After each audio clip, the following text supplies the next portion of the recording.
Bueno, muy bienvenidos al tercer encuentro de este ciclo de edición y periodismo narrativo. Como bien saben, hoy vamos a conversar con Miguel Roth. Tenemos la gran alegría de que se encuentre entre nosotros y poder comenzar con este conversatorio. Les agradezco a todos nuestros estudiantes y a todos los que se suman a este pequeño planeta narrativo, y ya les presento a nuestra moderadora, Verona de Maestri, que es periodista, docente, poeta, es docente de lectura y escritura académica de la Universidad de Quilmes y es profe del Laboratorio de Escritura Creativa de la Facultad de Periodismo y Comunicación Social de la UNLP. Ella es quien va a presentar a nuestro invitado, así que adelante, Verona. Bueno, buenas tardes, noches a todos.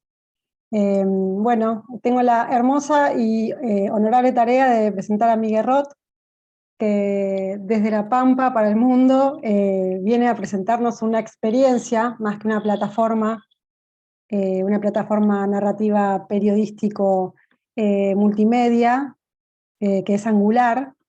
Y bueno, me gustaría presentarlo más que nada con las palabras que lo vamos a presentar en la mini biografía que va a salir en breve en un libro que tenemos el honor de haber compilado con Cora Gornitsky y bueno, comandado por Daniel Badenes, que compila crónicas, textos autogestivos de 15 medios autogestivos de todo el país.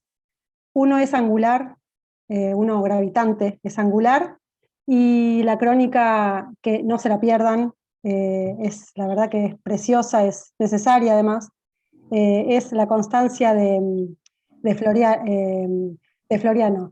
El libro se llama Textos nómades, narrativas digitales de un periodismo sin patrón, y bueno, brevemente voy a leerles, me voy a quedar corta, ¿no? Pero voy a leerles qué dice el libro que es Miguel Roth. Nació en 1985 en la Patagonia, pero su alma es nómada. Colecciona mapas y latas viejas. Se graduó en Comunicación Social en Entre Ríos y en Fotoperiodismo en la Escuela Patagónica de Fotografía. Se especializó en periodismo en las crisis humanitarias en el Instituto de Estudios sobre Conflictos y Acción Humanitaria de España. Trabaja como freelance y es docente universitario. Es editor y fundador de la plataforma de periodismo narrativo Angular, como ya dijimos. Durante los últimos años realizó reportajes para agencias y medios internacionales, con el foco puesto en las problemáticas sociales latinoamericanas y sus cambios. Una década de esos viajes se transformaron en un libro de no ficción titulado Sin Piedad, Crónicas sobre las sombras de la compasión sudamericana, que acaba de ser publicado. Viajó a Oriente Medio, fue uno de los pocos periodistas de habla hispana en tener acceso al Kurdistán sirio recién liberado del ISIS, donde documentó la vida de los artistas de la resiliencia, y bueno, podría seguir, ¿no? Parecen varias personas en realidad, para haber nacido en 1985. Pero bueno, la idea es que sigue extendiendo el territorio de lo narrable, al parecer, porque Angular hace honor a su nombre, literal, y sigue ensanchando como territorios para narrar. Es impresionante. Si no se metieron en su portal Espacio Angular o en el Instagram o Facebook o lo que sea, métanse, no dejen de navegar por ahí, porque la verdad que uno sabe dónde empieza y no dónde termina. Pero bueno, la palabra Miguel Roth como para que él pueda contarnos qué es Angular desde su visión y bueno, y a partir de ahí hacerle preguntas y llenarlos de preguntas para que sigamos dialogando. Dale. ¿Me escuchan bien ahí? Estamos. Bueno, buenísimo. Muchas gracias por la invitación. Muchas gracias por tu muy bonita presentación. La invitación a Vero, a Cora, a Dani, por abrir los espacios, por federalizar la comunicación también, que para nosotros es tan importante cuando estamos en el interior, como se le dice, ¿no? Y más en el interior del interior, porque sí, en este momento con mi familia estamos viviendo hace un par de años ya en un pueblo muy pequeño, muy, muy pequeño. Cuando digo que es muy pequeño es porque son 550 habitantes. en el sur de La Pampa, es muy pequeño, no sé, veo la cara, ni un barrio de alguna ciudad promedio. Pero muy apacible, claro está, ¿no? También, y muy pujante, es una municipalidad que se tiene en el pueblo, no es una comisión de fomento, porque es muy activa la comunidad acá, y, y abrieron las tranqueras, como decimos también, para que podamos hacer confluir proyectos, ¿no? Con las actividades del pueblo, y con Angular, y con iniciativas que teníamos, y hoy por hoy se transformó Santa Teresa, Colonia Santa Teresa, que es el pueblito, en como nuestra base, ¿no? Digo nuestra en plural porque hablo del equipo que conformamos Angular, que somos un grupo de colegas, amigos, que nos conocimos en el oficio. Como decía Vero, nosotros fuimos especializándonos, si se quiere, dentro del área del periodismo, del fotoperiodismo, de la comunicación audiovisual, en la cobertura de conflictos, en la cobertura de crisis y de desastres, y en la respuesta humanitaria también a esas situaciones, ¿no? Esa fue como nuestra área de especialización durante estos años, y nos conocimos, como decía también, en ese trajín con otros colegas, y pensamos que era una buena iniciativa el tener un espacio común, que en otros idiomas puede ser que haya, pero en español es muy poco habitual este tipo de especialización dentro del periodismo, ¿no? Y así, con otras experiencias previas, y veníamos varios del campo también de la comunicación alternativa, y con colegas que fueron y son referentes, nos ayudaron y nos sirvió de un horizonte común también para poder planear, idear y transformar las experiencias que estábamos viviendo en esto que es hoy por hoy Angular. Antes que de nada más, ya se dan cuenta, estoy congestionadísimo. Tengo acá agua al costado mío, pero en algún momento por ahí sí silencio porque estoy tosiendo un poco. Bueno, con pañuelos acá al costado. Justo se dio que hoy, esas cosas, ¿no? Hoy me desperté así congestionado. Ayer venía más o menos, pero no me sentía muy bien. Hoy me desperté congestionadísimo. Y además estamos, como pueden ver ahí atrás, ahí les decía recién antes de empezar, fuera de micrófono, en plena mudanza, así que es un caos acá atrás. Me decían, no se ve mal. No sé, acá no se ve mal. Un poquitito más acá atrás y sí, hay un caos. Pero bueno, vamos acomodando la cosa para poder, esta área especialmente, ¿no? Que es toda la parte de libros, de biblioteca, que es tan especial para quienes nos dedicamos a las narrativas, a escribir, a leer.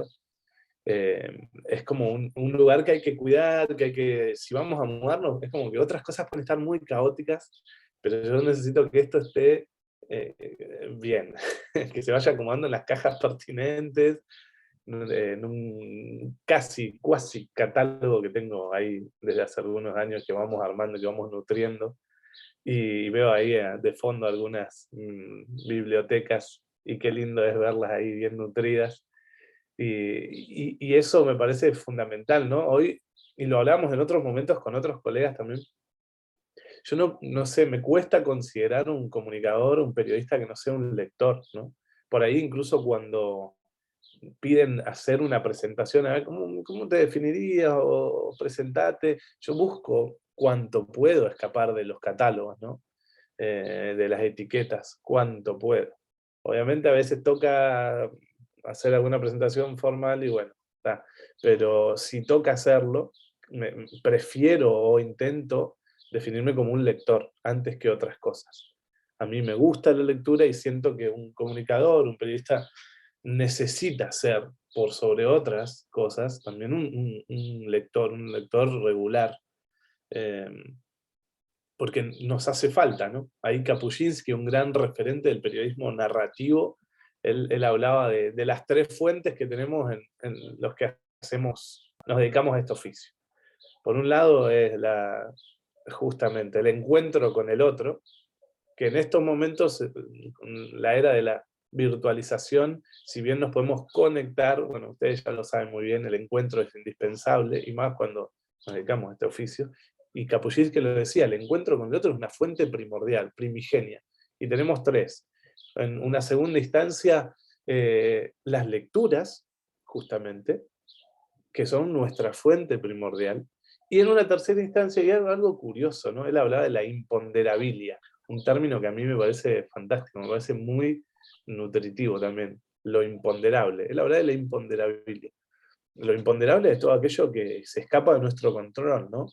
Y que en determinadas situaciones nos pasa en cualquier tipo de cobertura, en cualquiera fuese, sea que te invitan a hacer una corresponsalía, te despliegan a terreno al otro lado del mundo en una situación de crisis, o en tu propio barrio, que entrevistás a un abuelo, como nos pasa acá estos días de especiales de centenario del pueblito, entrevistando a algún abuelo.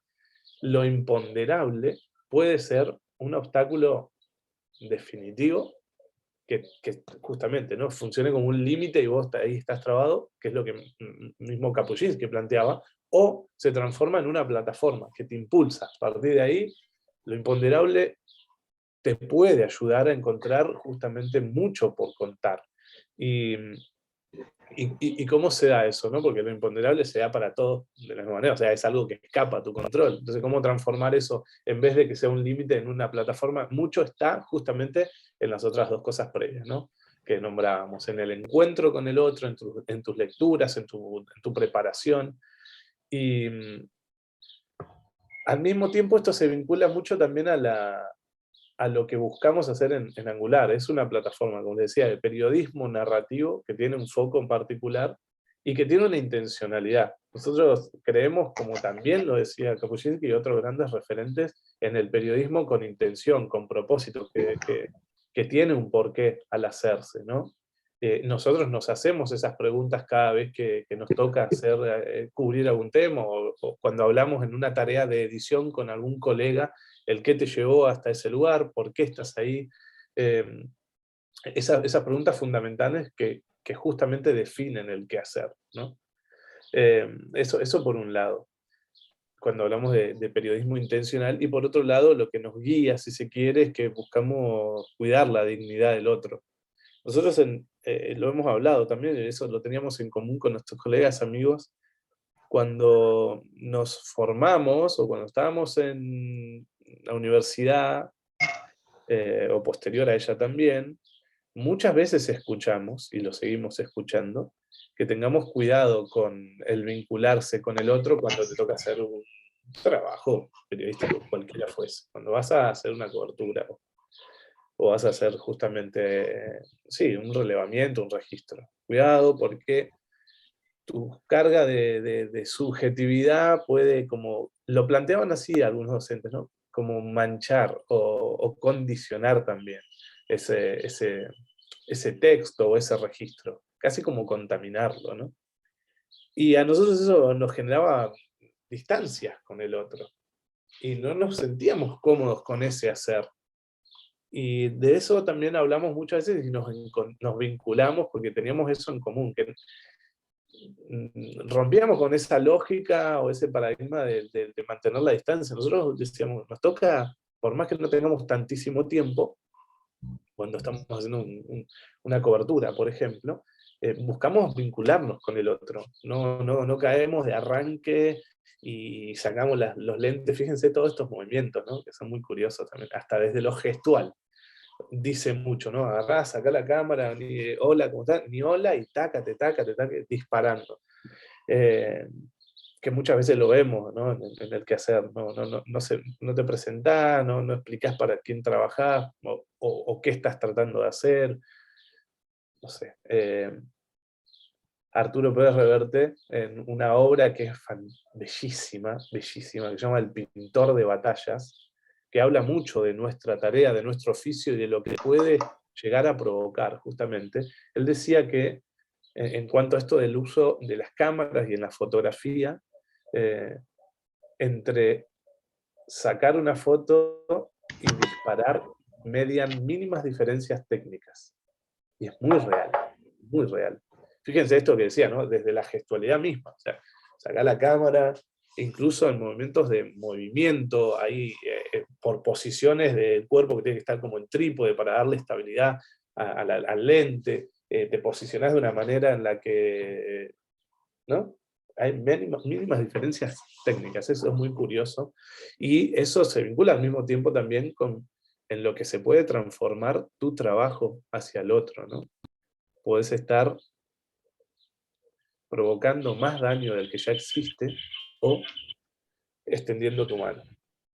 Y hablando con colegas, Pablo, que él está viviendo en Barcelona ahora, Brunito, que estuvo viviendo mucho tiempo en México y ahora vive en Buenos Aires, Kevin, que está en Entre Ríos, que conformamos Angular, pero bueno, el núcleo duro, si se quiere, porque tenemos un grupo de colaboradores, amigos muy cercanos, colaboradoras que están muy cercanos y que al mismo tiempo estamos buscando que complementen y que se sumen al equipo más también de cerca.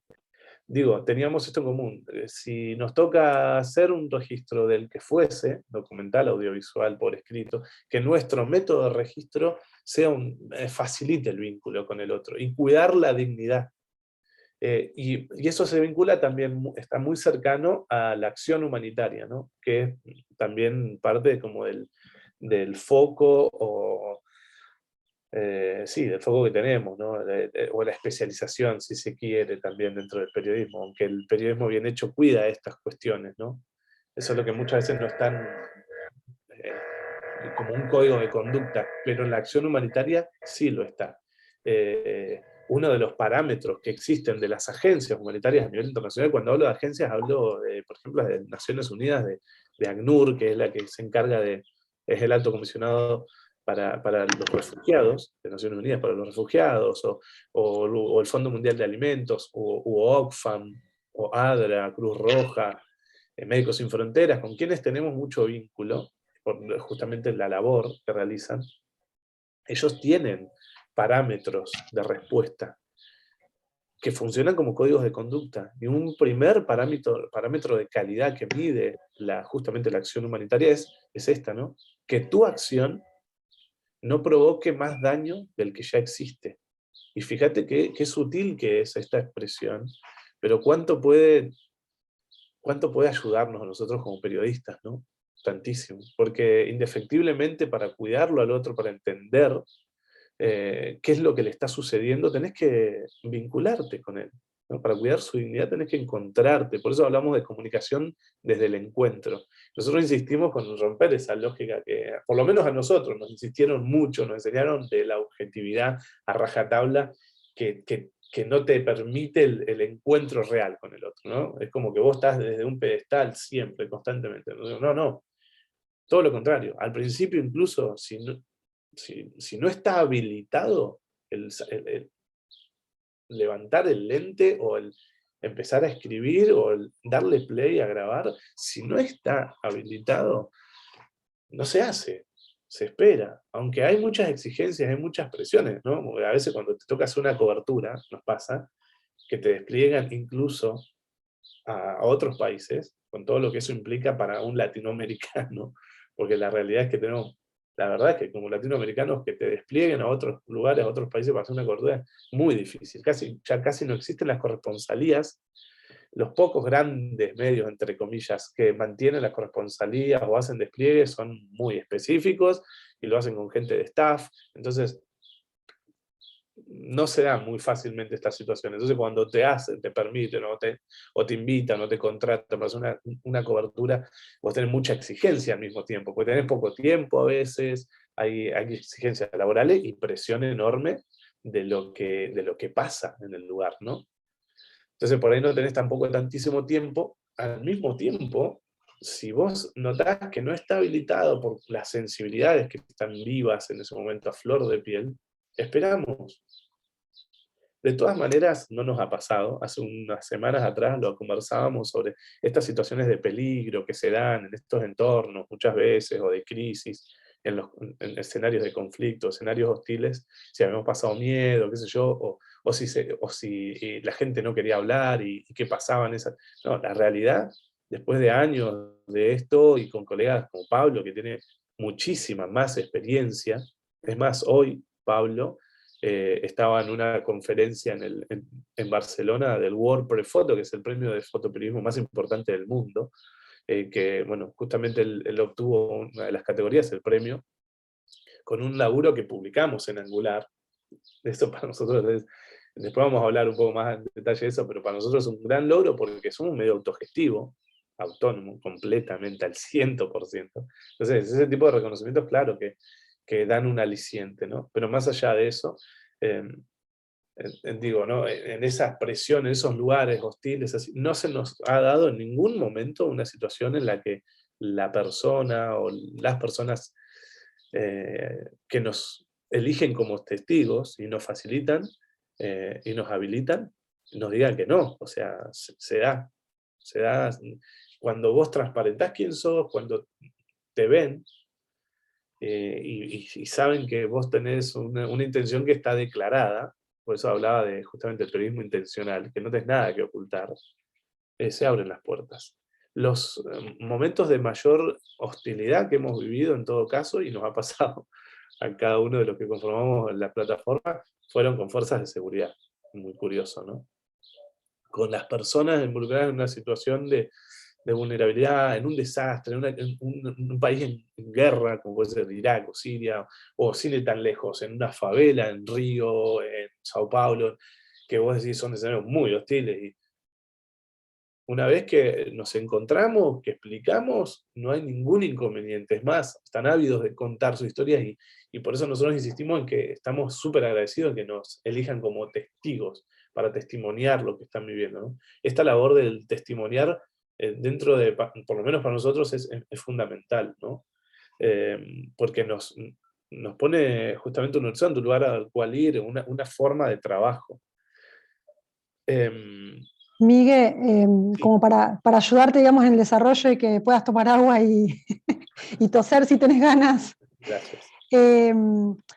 Angular estuvo en los terremotos de Haití, Chile, Nepal, en Ecuador, recorrieron el Kurdistán sirio e iraquí, recién liberado, del Estado Islámico, ¿no? Caminaron las favelas de Sao Paulo, las villas de Buenos Aires, cubrieron hambrunas en Somalia y Níger. Pongo en contexto un poco para los que todavía no investigaron el medio. Registraron las graves inundaciones que azotaron el impenetrable de Paraguay, tanto como las sequías en el altiplano, los ciclones que devastaron Mozambique, las olas de frío en la estepa patagónica. Documentaron manifestaciones en México, Barcelona, dieron testimonio sobre las crisis que atraviesa la población venezolana, publicaron historias desde las rutas migratorias africanas, estuvieron en todos lados, digamos. Esto que hablabas de Kapuscinski y del encuentro con el otro, ¿cuál sería en la definición de él del encuentro propiciatorio con el otro? Hablaste de cuáles son las situaciones riesgosas o de crisis. ¿Cuáles son las que ustedes recuerdan que son las que hacen que uno tenga ganas de salir, ¿no? de testimoniar, de narrar? ¿Cuáles fueron las propiciatorias? Las que vos decís, bueno, hay una respuesta humanitaria, acá hay algo que el periodismo puede hacer. Sí, a ver, se nombran lugares que son súper distantes y que muchas de las cuales desconocemos tantísimo, ¿no? Así y todo, otro referente también hablaba, Caparrós decía en su momento que la crónica más difícil de escribir es la de tu barrio, por ejemplo, y hay muchos otros cronistas que también hablan de eso, ¿no? Y sí, y nos pasa mucho. Entonces, esto se da en situaciones muy cercanas, muy cercanas, acá en mi propio pueblito de 500 habitantes, que también hay situaciones de mucha hostilidad o críticas, o no necesariamente como tales, sino de resiliencia y que también implican un desafío para narrar, como otras que están muy distantes. A ver, mucho está en que, esto que decía previamente, ¿no? Lo de testimoniar. A nosotros, claro, lo que nos interesan estas historias muy cercanas de lo ultra local, como lo que está muy lejos. No pasa tanto por la situación X, sino por justamente la labor, ¿no? Queremos testimoniar y de la mejor manera posible, narrando, por eso insistimos también en el periodismo narrativo, tanto los que están muy cercanos como los que están muy distantes. Para narrar mejor lo tan distante, claro, hay un trabajo de concentración, sin duda, y sin duda también de lecturas y de conocer lo que hacen otros, y para facilitar el encuentro bueno, hay factores que te sirven, ¿no? Esto también se da en los entrenamientos no necesariamente dentro del área del periodismo, sino también se dan para los logistas, que son para los programadores de la respuesta humanitaria, que son lugares fundamentales dentro de las respuestas. Esto de que, por ejemplo, el fixer es fundamental. El 50%, 51% de tu labor depende del fixer. El fixer es el facilitador, el que te permite llegar, el que hace el puente, el que hace el arreglo, el contacto, el punto de contacto.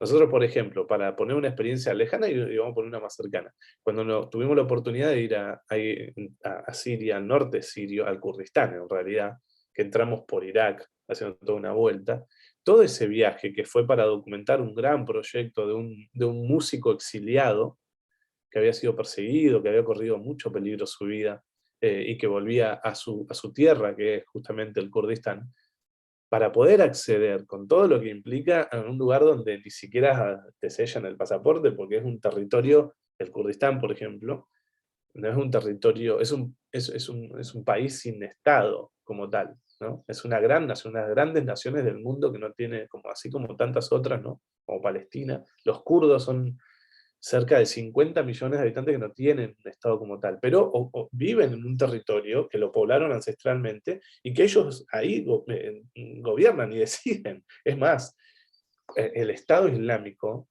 como tal tuvo sus primeras grandes pérdidas y a partir de ahí se pudo correr y se pudo liberar la zona gracias a las milicias kurdas. ¿eh? No son un ejército, son milicias como tal, que incluso en medio de ese territorio tan hostil de Oriente Medio, son un pueblo muy democrático, en el que la mujer tiene mucho lugar, que tienen sus propias milicias, es extraordinario lo que hacen allí, ¿no? Pero para llegar a ese lugar, por ejemplo, nosotros dependíamos 100% de la labor de Gani, que fue nuestro fixer, para la traducción, para el punto de contacto con el otro, para que nos explique algo muy sencillo como qué es eso que vas a tomar, ¿entendés? Y a eso que puede tornarse un grave, imponderable, porque estar en un territorio hostil con diarrea, fíjate, ¿no? Puede limitarte muchísimo tu trabajo, muchísimo. Fíjate qué curioso eso, ¿no? Que se haga incluso con tanto con los viajes. Bueno, por decir algo. Eso que va a tomar, ojo, eso te lo hizo un fixer, que era Gani en ese caso. Lo mismo pasa cuando te toca el punto de contacto en tu barrio acá, ¿sí? Si yo voy a hablar con un abuelo que desconocía, me pasó estos días. Si yo voy, le golpeo la puerta y empiezo a presentarme, bueno, si me conoce, va a llevar un par de minutos más, depende de la cara, capaz que por la barba y qué sé yo, lleva un tiempo más extenso de poder explicarle quién soy, que me abra las puertas para poder conversar en la casa. Pero si yo voy con el otro abuelo que ya me conoce y le dice, che, viejo, acá vengo con el pibe y ya me hizo el punto de contacto y ya está, yo ya ingresé. Entonces tengo ese punto de confianza. Vuelvo a decir, el fixer es fundamental. Pasa que muchas veces no está valorado, casi no lo reconocemos, casi ni conocemos esa labor. Nosotros podemos ser fixer para otros colegas también, y sería buenísimo. Así funciona el periodismo colaborativo. Pasa que nos falta mucha más experiencia en ese campo. Es lo que siento, ¿no? Falta mucha más experiencia en el periodismo colaborativo, en el periodismo comprometido, porque tenemos como ciertas ideas, paradigmas, lógicas de cómo se tiene que hacer el periodismo, ¿no? Lo mismo que esto decía previamente, que no te vincules, no te acerques tanto, andás solo, o si no tenés la firma de que tenés la etiqueta de que yo vengo o la camiseta de gran, entre comillas, gran medio, es como que no te van a abrir las puertas, no. Hay que romper con esas lógicas. Podemos hacer un gran laburo, más incluso si nos apoyamos como colegas, y si dejamos de vernos como competencia, ¿no? Eso sería fundamental. Yo recuerdo, mirá, tiempo atrás, en un proyecto iniciático previo a Angular como tal, que dio pie a que se transformara en Angular como tal, me encontré con un texto bellísimo de Dani, que hablaba justamente de Dani Badenes, que hablaba justamente de la seguridad, de todo un negocio que hay detrás de la seguridad privada. Fantástico. Y él, sin conocernos, éramos unos locos lindos que andábamos por ahí dando vuelta, facilitó ese texto, para nosotros fue un texto de calidad que nos daba presencia. Así, de la misma manera, funcionó con colegas, amigos que tienen un colectivo, que es, por ejemplo, Revista Al Margen, que es un colectivo, no es solo una revista como tal, que es del sur, que cuando nosotros recién comenzamos me pasó, ¿no? Los primeros años de la universidad, tenía 19 años, me había cruzado en Buenos Aires de casualidad con una revista llamada Hecho en Buenos Aires, con una gran experiencia también colectiva de comunicación, y llegué al sur y me encontré en un puesto ferial que había un proyecto muy similar en Bariloche, para la Patagonia, yo soy de aquellos lados, no lo podía creer. Tenía 19 años, me contacté al toque con la persona a cargo, que era y sigue siendo el Pollo Carapeza, el Seba Carapeza, un grandísimo periodista, un gran tipo, hace honor a lo que también decía Richard, un periodista, un gran periodista no puede ser una mala persona, ¿no? Bueno, él es un gran tipo, es un excelente periodista, y, y él con 19 años abrió las puertas, me invitó a una mesa editorial, yo no lo podía creer, abrieron las puertas, me explicaron cosas, y me permitieron conocer cómo se gestaba otra forma de periodismo, que no me estaban enseñando, ¿no? Que salía de esta lógica de lo oficialista o de lo privado, sino que era otro camino, otro andar, era un periodismo más comprometido, más cercano. Y digo, ellos abrieron, nos enseñaron, nos fueron poniendo esta pauta de que se puede hacer un periodismo más colaborativo, ¿no? Ahí lo compartieron muy bien, al margen. Eran unos genios, una gente re bonita. Ahora en las próximas semanas nos vamos a encontrar, porque hay un encuentro, de paso los invito a que lo chusmeen, un festival de periodismo narrativo y disidente allá en el sur, en Bariloche, y van a haber conferencias, anótense, que son conferencias gratuitas, que están muy piola. Bueno, ahí nos vamos a encontrar con esta gente linda también. Yo les quería mostrar alguna cosa para compartir pantalla, pero veo que hay, si quieren hacer una pregunta. Miguel, antes de las preguntas, una pregunta importante. ¿Cómo llegan a las historias? ¿Cómo llegan a seleccionarlas? O no sé, cómo es la manera en la que se encuentran con esas historias para contar? Porque por ahí fuimos un poco abstractos y Claro, bueno, la claro. idea es ver por ahí cómo se encuentra con esas historias. Bien, esto se fue dando con el tiempo también, ¿no? Se va madurando. A ver, por ejemplo, acabamos de publicar uno de los últimos especiales, es sobre La Guajira en Colombia, la situación de una mega minera de carbón que está detonando esa región, La Guajira colombiana. Es un laburo magnífico que hizo Lise Herman, que es una colega dinamarquesa que vive hace muchísimos años en Ecuador, con Nicolo Rosso, que es un fotoperiodista también monumental. Y ese laburo, por ejemplo, lo pudieron gestar ellos, lo pudieron hacer porque habían aplicado a un grant de una convocatoria, ¿no? Que lo ganaron, nosotros les hicimos el aval, les funcionamos como aval y ellos lo ganaron. Y ellos habían aplicado justamente para hacer una cobertura de esa situación en aquel país. Publicamos el primero, ya tenemos listo el segundo y se vendrá el tercero dentro de poco. Ahí llegamos con una colaboradora a quien nosotros, por ejemplo, hoy por hoy, nuestra situación es que estamos construyendo después de muchos años esta base, esta plataforma que a nosotros nos permita facilitarle a los demás colegas para que apliquen a convocatorias o nosotros financiar nuestro laburo a partir de puntos muy particulares que a nosotros nos interesan cubrir, que son notas de largo aliento también, entonces son historias que lleva su tiempo de gestación y de ida y vuelta y de edición, y que por eso las elegimos también, ¿no? Y nos eligen a nosotros como testigos. Pero hoy por hoy todavía nosotros seguimos poniendo, ¿no? Para poder pagar el hosting a ese nivel. Hemos apostado a construir un lugar en el que nosotros podamos financiar nuestros laburos y pagar colaboraciones como las de estos colegas amigos, por ejemplo. Pero Bueno, recién a partir de hoy, a partir de demostrar que hay un laburo de calidad, que es regular, que tiene una cobertura específica, que tiene un hacer, podemos empezar a aplicar, ¿no? Es así. Y otra forma, digo, en cuanto a estas historias, que son a veces de otros países y demás, sí por la especialización, ¿no? Nosotros le brindamos servicios de comunicación muy específicos a agencias humanitarias. También nos entrenamos para eso, ¿no? Formamos parte de equipos de respuesta humanitaria. O sea, hay clusters, hay equipos de respuesta humanitaria, como les decía. En el área de salud puede haber médicos del mundo sin fronteras, por ejemplo, tienen una obstetra, una enfermera, un generalista, qué sé yo. Y incluyen otros lugares, otras personas, otros roles.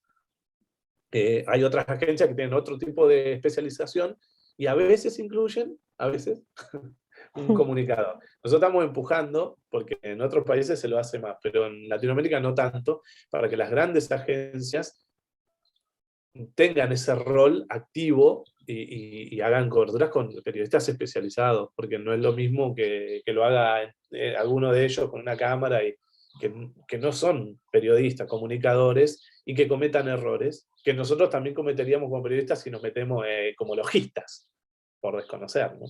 Entonces ahí nos invitan, nos hacen un contrato, nos hacen un despliegue a terreno, y nosotros esas historias también las volvemos a publicar en Angular. Bien. Bueno, Flor Pimazzoni o Gaby Krause estuvieron preguntando, en parte respondiste hasta ahora, y en parte también con, bueno, Cora Gorninsky, Dani Badenes, Mónica Rubalcaba, que no la hemos nombrado hasta ahora, pero que, bueno, también es parte de quien organiza estas charlas tan importantes de la Universidad de Quilmes. El problema de los medios autogestivos es el financiamiento y cómo generar esa estabilidad, ¿no? En todo el mapa, en todo el país, surge el mismo interrogante. ¿Cómo sostener esa autogestión también en el discurso y en esta intencionalidad que vos hablabas al principio? Y cómo generar como esa estabilidad para permitirse estas coberturas. Sí. Es una construcción a largo plazo. Bien, ¿y ustedes tienen alguna proyección o alguna... ¿Cuál es la proyección que ven o cuál es el escenario en realidad que se presenta? Mira, sí, tenemos hoy por hoy un escenario cercano positivo que a partir de hace muy poquito ganamos un grant, nos fuimos seleccionados y nos van a bajar unos fondos por primera vez. Y esos fondos a nosotros nos permiten esas ideas que teníamos, que ya veníamos ahí cocinando, bueno, ahora sí, no cocinamos, preparando, ahora sí las metemos al horno y las concretamos. Por ejemplo, queremos tener una plataforma específica de documentales, por ejemplo, ¿no? Nuestra. Ya la tenemos, pero queremos ahí darle forma. Bien, por un lado. Queremos financiar una segunda instancia de Contexto, que es nuestro podcast, una nueva temporada de entrevistas. Viene una nueva sección exclusiva de entrevistas, perfiles, bien. Eso queremos ahora, y bueno, y tener una persona a cargo como community manager. Nosotros estamos ahí empujando, remando, pero al mismo tiempo queremos poder concentrarnos, sentarnos y concentrarnos en las historias, básicamente, ¿no? Y tener una persona, hay que diversificar cuanto se pueda. Hoy estamos ahora participando de unas capacitaciones, hay que diversificar el equipo, hay que tener un administrador, hay que tener alguien en community manager, hay que tener alguien en edición. Perfecto, hermoso todo eso, genial, pero hay que acompañarlo. Y la financiación es la cosa, ¿no? Bueno, nosotros estamos en esa construcción. Lleva años, lleva mucho esfuerzo, sí, lleva riesgos, sí. Bueno, estamos en eso. También tenemos nuestras cositas, ¿no? Nuestros kioscos, como le llamamos, bueno, que nos han permitido hasta aquí poder hacer esto. Hoy por hoy, con un grant, con aplicaciones, podemos lograr cosas. Pero, por ejemplo, la pregunta que me decían, ¿cómo lo anterior? Respecto a esto de cómo hacer una cobertura en Oriente Medio, por ejemplo. Sí, los recursos. Mirá, eso es lo que preguntaba Flor Pimazzoni. Fue una apuesta de un riesgo. Nosotros ya veníamos de un trabajo previo que habíamos hecho juntos como nuestro primer documental, que se llama El Desvío, que lo terminamos hace poco por cuestiones de postproducción. El Desvío, nosotros lo filmamos en la estepa patagónica, también, para ir hasta allá.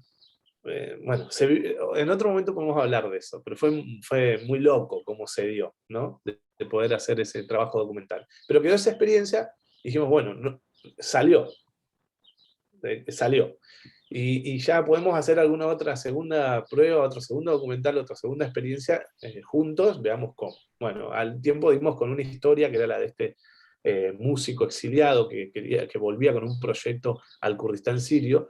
Bueno, Pablo, que estaba viviendo en España, nosotros habíamos logrado meter en algún medio algún trabajo y quedaba un margencito de plata y él puso para pagar los billetes, los tickets.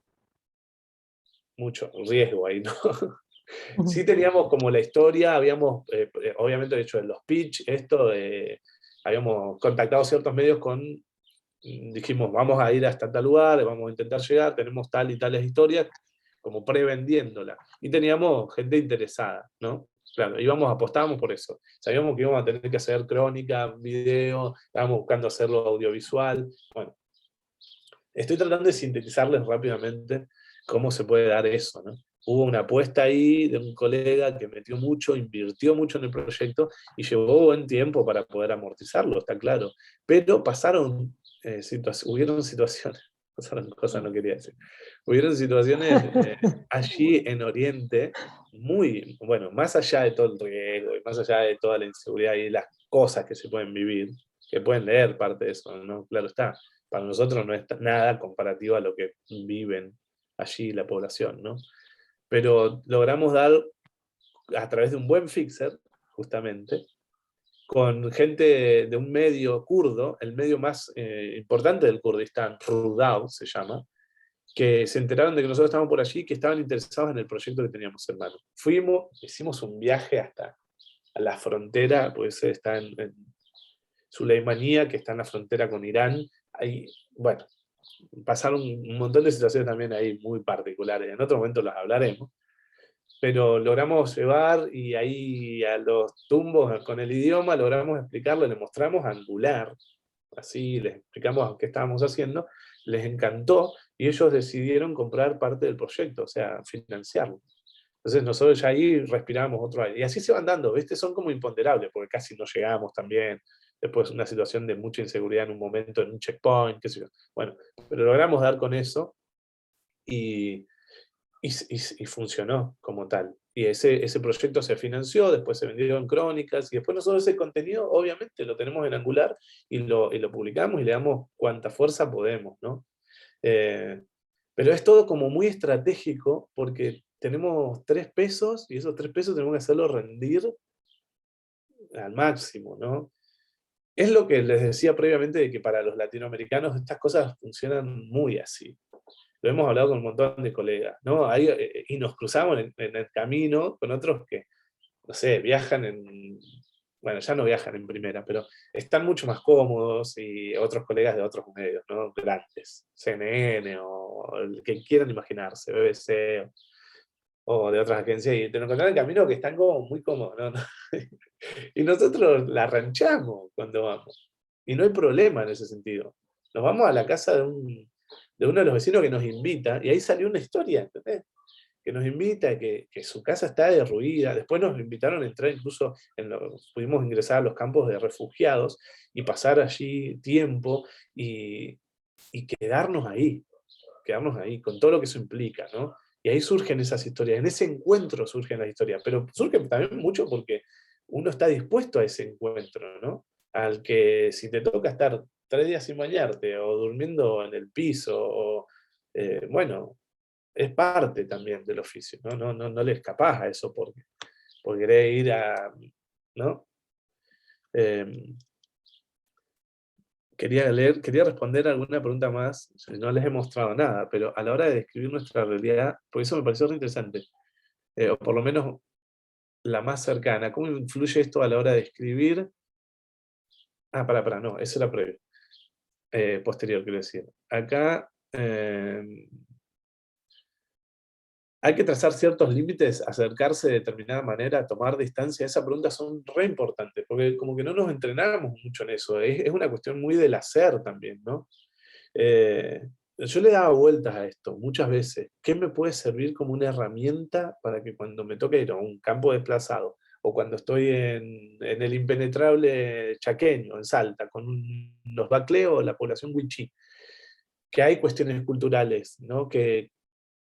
que nos pueden vincular, pero que yo por ahí desconozco, que son códigos que desconozco, alfabetos que desconozco. Digo, ¿qué me puede a mí, si no conozco el idioma, funcionar? Y a mí, a cualquiera, digo, ¿no? He encontrado, les va a parecer curioso, ¿no? Pero, bueno, obviamente, cuestiones de la antropología, de la sociología, esas lecturas son fundamentales, son muy buenas. Y psicología, claro está. Hace un tiempo atrás tuve la oportunidad, porque me gusta, de participar en un taller de teatro, de improvisación. Incluso era un taller específico de payaso, ¿no? Improvisación, técnicas de improvisación. Y había muchos ejercicios que te obligan a estar en un... muy atento, muy concentrado al otro, muy concentrado al gesto del otro para poder improvisar justamente con el otro, y que me parecieron herramientas bellísimas. Digo, en el teatro hay cuestiones de aprendizajes de la gestualidad que a mí en una cobertura me fueron más útiles que muchas lecturas o que muchas clases, ¿no? Que también se dan en el, claro, en el hacer y en el cómo uno se dispone. Y que si estás atento te pueden servir mucho, ¿eh? Para estar atento y no limitar también la situación, o para crear esos puentes, esos nexos, esos lazos con el otro. Cuestiones, por ejemplo, de cómo vos, yo no las conocía, digo, son alfabetos, ¿no? Cómo vos te sentás en Oriente, por ejemplo. Si tus pies están apuntando al otro, vos podés estar, es como que lo estás insultando. Y que te expliquen todo eso a veces es como, pero con un simple gesto que te indican, claro, uno está si estás concentrado al momento, en ese devenir, si lo facilitás, lo permitís, al toque lo captás y cambiás, ¿no? Te mueves. Y no sé, vengo a decir lo que primero que se me viene a la cabeza, ¿no?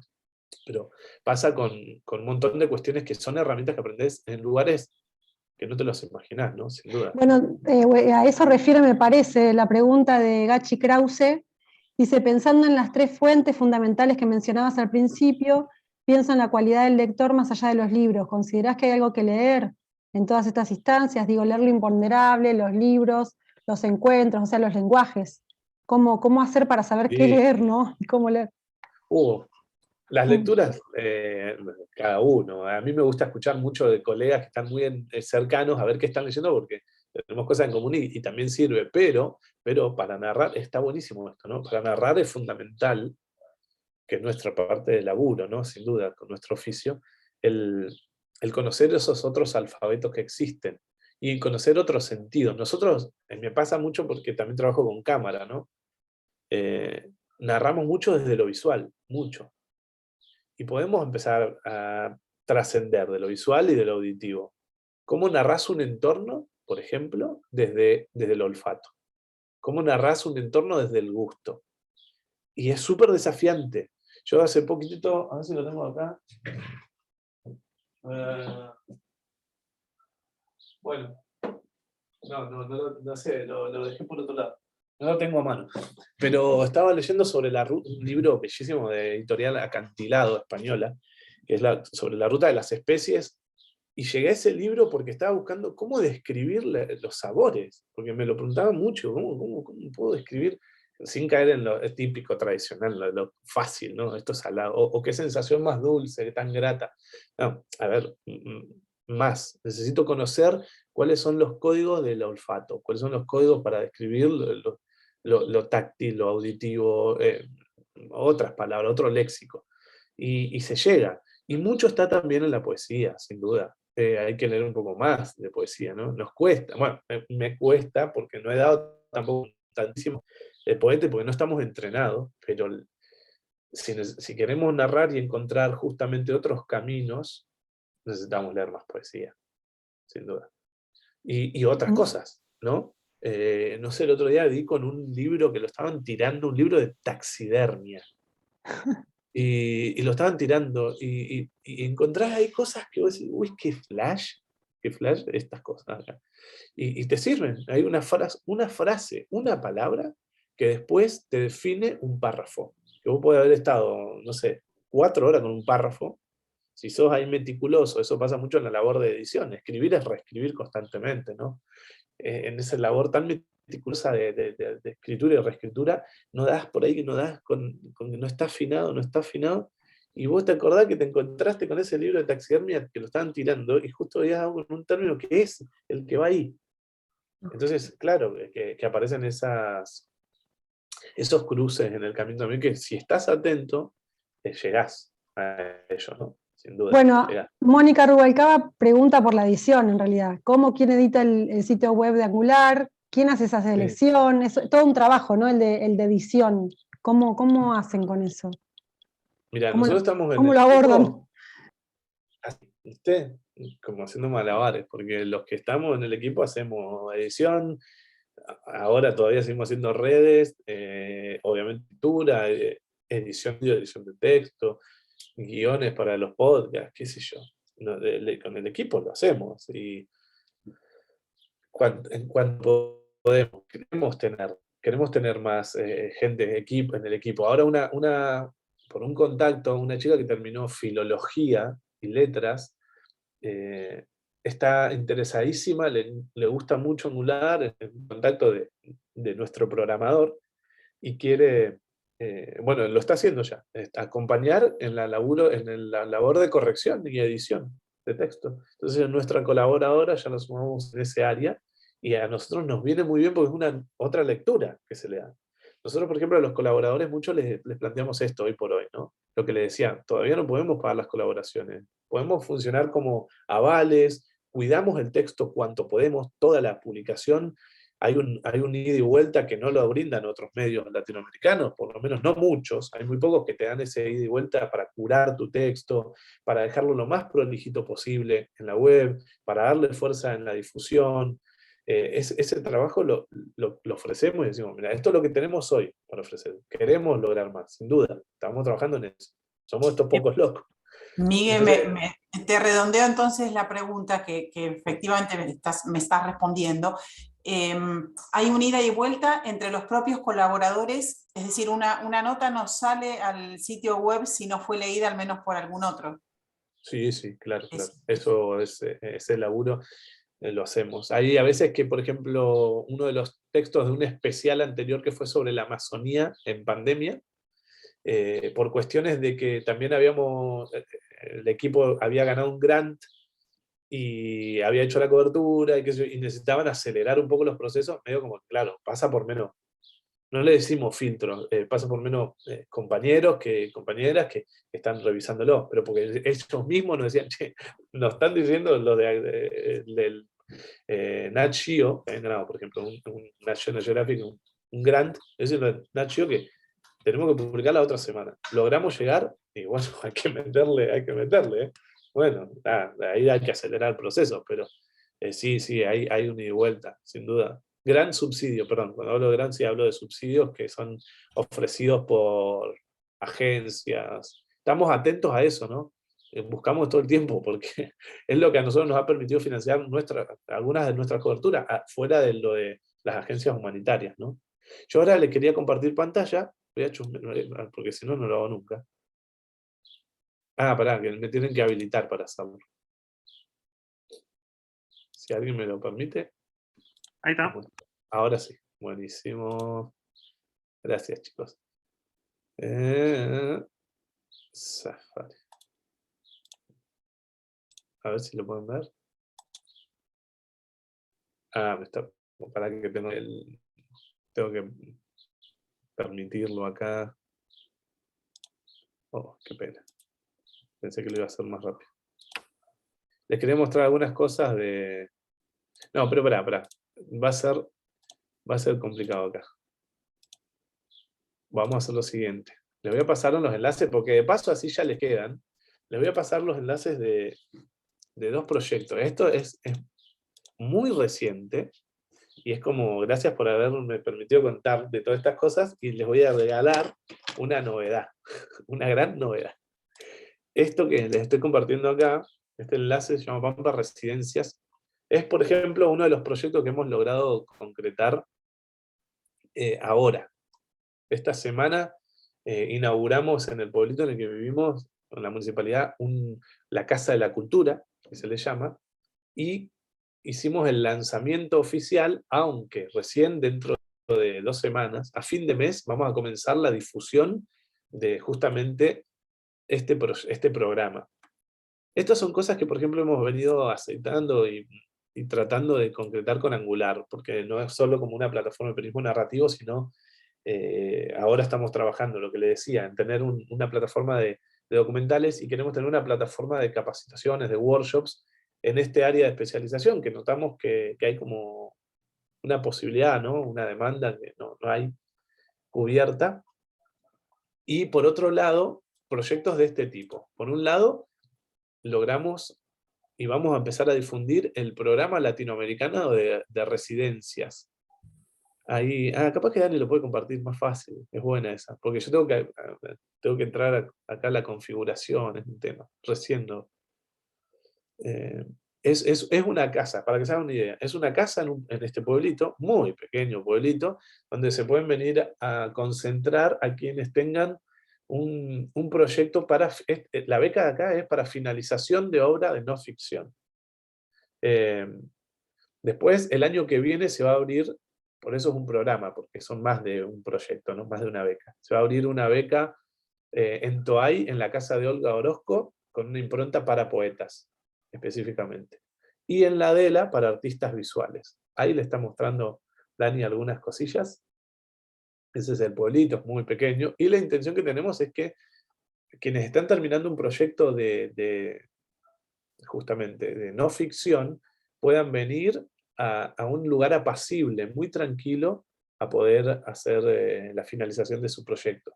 Y es una residencia única en su tipo, porque no solo por el lugar, sino porque se financian todos los viajes, todos los costos, los viáticos aquí, el lugar, un lugar apacible y demás, confortable, y además tiene a un editor consagrado, como es Javi Sinay, un gran periodista, un gran tipo también, que ganó la beca, ganó el premio de periodismo Gabriel García Márquez, es un gran editor, Javi Sinay, un escritor de no ficción. Él va a estar en 2 sesiones acompañando a curar ese proyecto también, y además se les ofrece a quien venga sesiones opcionales, sesiones de terapia narrativa con una psicóloga especializada en ese campo, por si uno quiere hablar y dice, bueno, no tengo ganas de hablar de algo que me está pasando sobre el texto, sobre mi vida, bueno, también a disposición. O sea, es muy, muy completa esa, y eso se logró porque lo fuimos planeando, sí, atenti para escribirse, tienen un par de meses ahora en más, lo vamos a anunciar dentro de poco, pero ustedes ya lo saben de antemano. Y ese es un programa que hemos logrado concretar con Angular después de un montón de esfuerzos de todos de este tipo, muy, viste, hormiguita ahí, pasito, pasito, pasito. Y también tenemos, y ahí les voy a pasar, pero eso después chusmenlo en otro momento, no hace falta ahora, el Festival Internacional de Cine Documental, que también lo hicimos acá en el pueblito, y que ya tuvimos la primera edición, fue en su momento, este año, hasta hace un poco, 2 meses atrás, el único festival con presencialidad en lo que iba de la cuarentena, en el pueblito. Funcionó muy bien. Ahí les pasé el enlace, después chusmenlo. Después, vean, ¿no? Dense una vueltita. Pero en cuanto a lo que quería responder con todas estas cuestiones que estábamos hablando, ¿les cuesta difundir los trabajos una vez publicados? Que es lo que preguntaban. Sí. Nosotros tenemos muy poca presencia en Internet, en las redes sociales, muy poca presencia. Hemos querido construirlo con tiempo, hemos querido generar comunidad, pero claro, lleva tiempo y además nosotros lo llevamos. Por eso queremos tener una community manager con quien estamos viendo ahí posibilidades. Claro, hay que financiarlo ese laburo también. Entonces, ¿cómo lo financiamos? Bueno, estamos buscando que un overhead de un proyecto, un extra que nos quede de un proyecto permita financiar. Todo así, todo así. Pero al mismo tiempo, quienes logran ingresar como colaboradores, como equipo, quienes conocen también lo que hacemos, el trasfondo, saben cómo viene la mano. Y también se comprometen de la misma manera. Por eso hablo del periodismo colaborativo. Este tipo de proyectos que son de un tenor internacional, de calidad, el programa de residencia, el festival, es porque hay gente, mucha gente comprometida que conoce de estas experiencias y que también aporta a ello, y que creen que hay una forma distinta de hacer periodismo también, ¿no? Que es un periodismo desde su gestación, vuelvo a decir, narrativo, de largo aliento, que lleva tiempo, más reposado, no desatendemos la actualidad, porque también incluso tenemos una sección ahí que se llama actualidad, pero que funciona con otra lógica. ¿No nos interesa? No, no es que no nos interesa. Sí nos interesa, pero tenemos otra atracción. Lo que le pasa, esto a mí me funciona muy bien explicarlo a través de la figura o la metáfora atlética, ¿no? Hay gente que corre velocidad, 100 metros, 200 metros, está buenísimo, y me encanta verlo. Nosotros no corremos esa carrera, nosotros hacemos el cross country, que se llama el de campo a traviesa. Largo trato, distancia, fuera de pista, donde hay cosas que te pueden lastimar, donde te puedes caer, mucha resistencia. Bueno, por ese camino vamos, ya lo sabemos. Es el que elegimos también, ¿no? Y hay que ser consecuente con eso. O sea, no vamos a andar llorando, pero sí queremos transformarlo eso. Ojalá pudiésemos tener más alcance. Y ojalá. Y estas cosas, estos encuentros son los que hacen ese alcance que a nosotros nos interesa, que es un alcance más orgánico, Sí, porque no es tanto esa masividad de... no nos interesa tampoco. Funciona de otra manera. campo traviesa, pero con estilo hacen. O sea, combinan las dos cosas muy bien. Ah, con Y estilo. Decía. claro, es que Bueno, claro, bueno. se le puede sacar una foto en cualquier lugar del proceso y queda perfectamente encuadrada. Pregunta, Sí. digamos, por lo menos Cora y yo y Dani ahí también, que entre los tres estuvimos viendo el proceso del libro de compilación, que por ahí esa cartografía da un mapa de los medios autogestivos y veíamos que todos, no sé si Cora, corregime, o la mayoría, descubrió Cora, muy interesante el dato, de los que llevan adelante esos medios, les que llevan adelante esos medios, vienen o estuvieron o son docentes de la universidad pública. ¿Cómo es la relación con las universidades en estos grants, en este trabajo, en la escritura, en la edición, bueno, en cualquier momento, digamos, de la etapa de producción y de A difusión? nosotros nos interesa muchísimo el vínculo con las universidades. Tengo que decir que no está muy aceitado. No es tan sencillo por un montón de motivos. Ya lo sabrán quienes trabajan como docentes, ¿no? Hay un montón de cuestiones de todo tipo, más bien burocráticas también, donde a veces no es tan sencillo lograrlo, el llegar con determinados contenidos y demás. La virtualización ha hecho que se dieran un poco más esos espacios.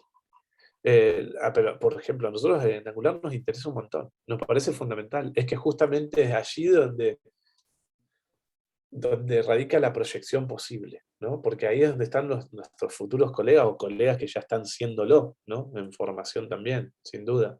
En las universidades salen proyectos fantásticos. Es más, eh, hicimos algunas instancias y queremos volver a tenerlas presentes, instancias, por ejemplo, de trabajos de edición e intercambio. Entonces, cuando estaba como docente, o alguno de los otros compas también, o colegas están como docente, o con otros profes nuestros, que están en el área específica de escritura, les decíamos, mira, nosotros tenemos ciertos libros o ciertos documentales que nos interesaría reseñar, que salen del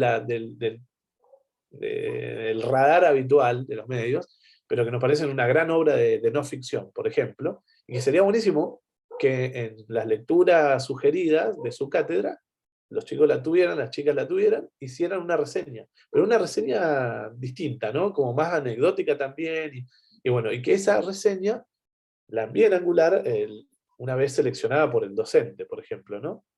A modo, no te digo a modo premio, pero una vez curada por el docente, en su taller o en su cátedra, nos la envía y nosotros hacemos ese ida y vuelta que hacemos con otros colegas, con otros periodistas, muy serio, muy de ida y vuelta real, no es porque no hay una cuestión ahí de, bueno, pues sos estudiante, entonces, rapidito. No. El mismo tiempo que le dedicamos a la edición del texto del LICE, que ganó el Pulitzer Center, ese grant, al mismo tiempo, ese mismo laburo es el que hacemos con la reseña que nos envió de un libro X, por ejemplo, hace un tiempo atrás, una colega, un chico estudiante que hizo, ahí se me fue el nombre, de un gran texto, La Misa del Diablo.